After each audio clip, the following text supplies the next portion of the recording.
Did you know that most of the chicken we eat in Ghana doesn't come from Ghana at all? Yeah. And now the government says that could be changed by 2028. No more imported chicken. One of the cries of many of these poultry farmers is the importation. By 2028, will you be committed to ban poultry importation? Yes.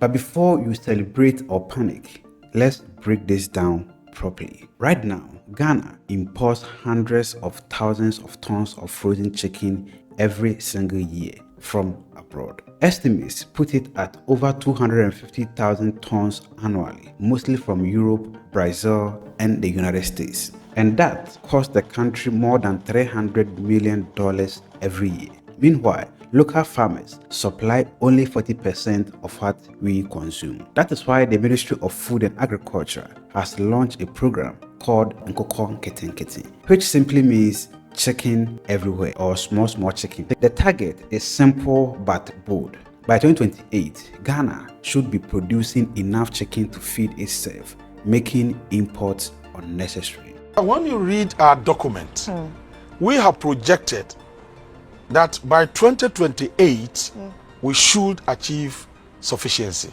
Okay. Because one, it is not just about government interventions. Government is rolling out a lot of programs. But throughout the campaign, you are also getting the private sector to actively participating in the process. Okay. So when you put together the efforts of government and that of the private sector, which is always bigger, certainly you get to your target. One of the cries of many of these poultry farmers is the importation. By 2028, will you be committed to ban poultry importation? Yes, dependent upon the scale of production. Okay. Because if we are doing, let's say, 60% today, if we are able to produce 60% of our consumption today, you cannot place the ban, but you can regulate. Because it means that you don't need more than 40% to feed your people. Okay.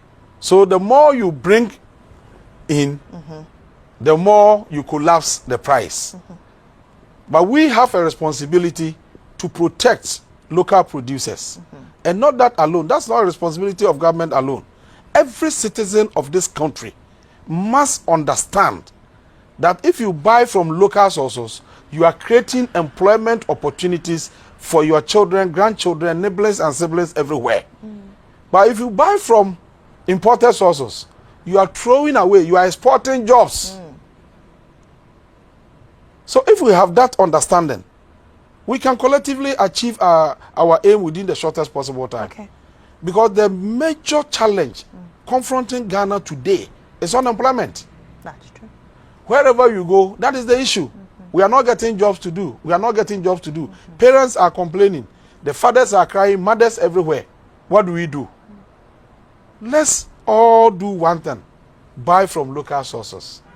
So that our local producers will have the capacity to expand. And while expanding, they employ a lot of people, pay them, incomes will increase. And when people's income increase, one thing happens. The ability to demand for goods and services also increases, and eventually the economy booms. The Minister, Honorable Rekopoku, has been honest about the situation. Ghana currently produces around 60% less than what we need. So immediate ban would cause shortages and price hikes.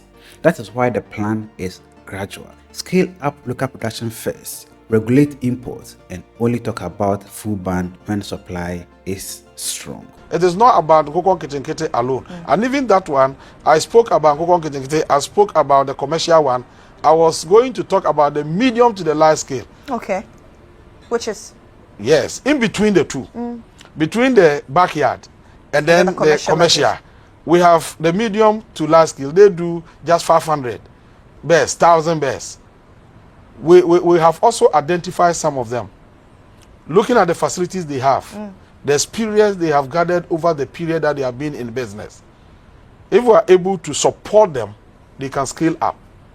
So we are providing them with 3 million bears, those in the middle, so that together we are pumping into the system 10 million birds. This is aside the various interventions we are witnessing from the private sector. Okay.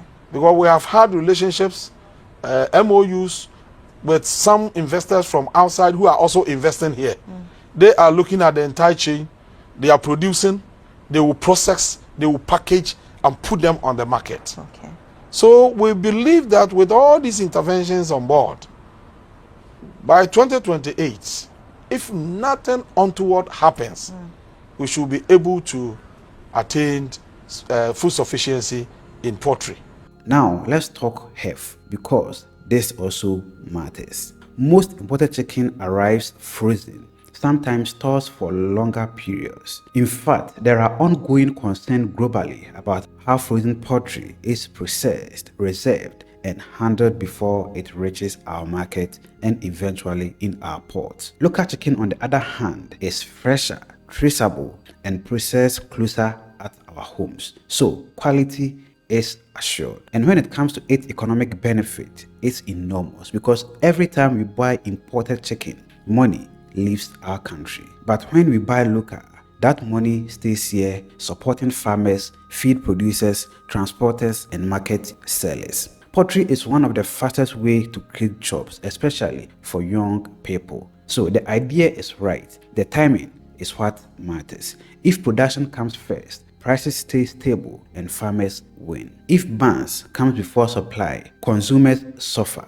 because Ghana doesn't need slogans, we need infrastructure. So let me ask you, would you pay a little more for chicken if meant better quality, local jobs, and less money leaving Ghana? Drop your thoughts in the comments, share this video, and let's keep the conversation going. Thank you very much for watching. My name is Sheriff Haruna, and this is AS1 Report. Have a joyful life and see you in the next one. Macron.